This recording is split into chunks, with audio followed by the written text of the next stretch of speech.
think this is a pretty common thing. I don't think this is just me who has this. I think it's like a phenomenon, but I don't know the word for it. Like the urge to jump off of a high place, like if you're standing like at the Grand Canyon or on top of a tall building, the urge to jump.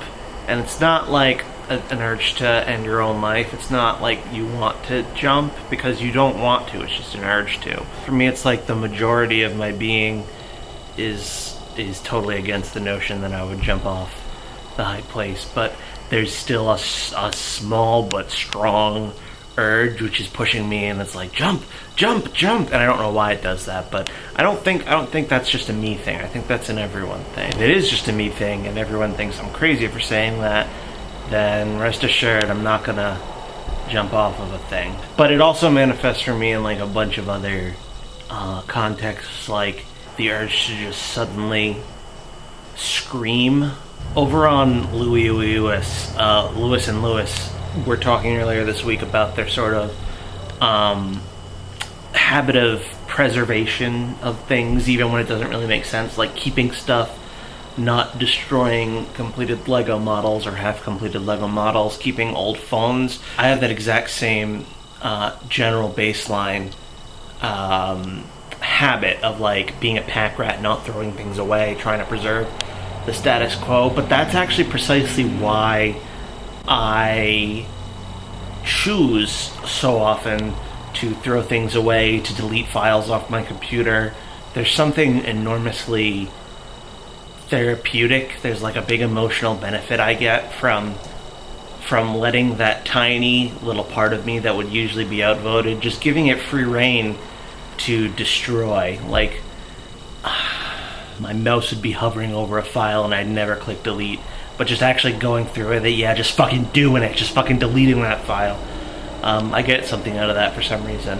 There's a related thing, which is also quitting projects. I feel like I get a big benefit out of quitting things that I've committed to, even though my baseline habit would just prefer that I'd be like, oh, I don't know, maybe I'll do it, maybe I won't, and just kind of let it sit around there. Like for instance with Tom Line over on Now We're All Tom, like I felt like it was something that was hanging over me until I eventually decided, you know what, I'm just going to officially commit to the notion that I am not going to finish this project, which was like huge relief.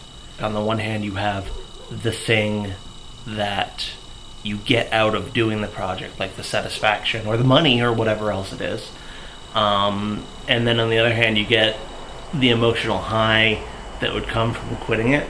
And for me, it's time to quit the project when the expected return on emotional investment, like the money or satisfaction I'll continue getting from it, no longer outweighs the emotional benefit that you momentarily get from quitting it. That's when you pull the plug. But it's weird for a collaborative project like this channel because you have to refigure the rewards around two different people and what they're both getting out of it, and what they would both get out of quitting, and what they both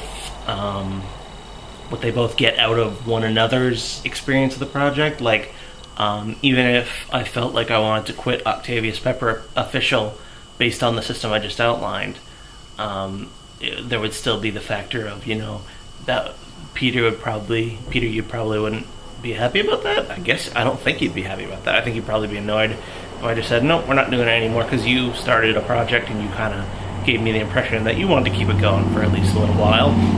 And I would also like to keep it going for a little while, but I don't think I can keep doing 5 videos every 2 weeks, which is why we're gonna change the schedule so it's just 3 videos a week.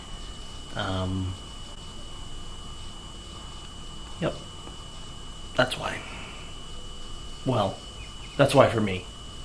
I mean, I don't know about your reasons for things that you do, Peter.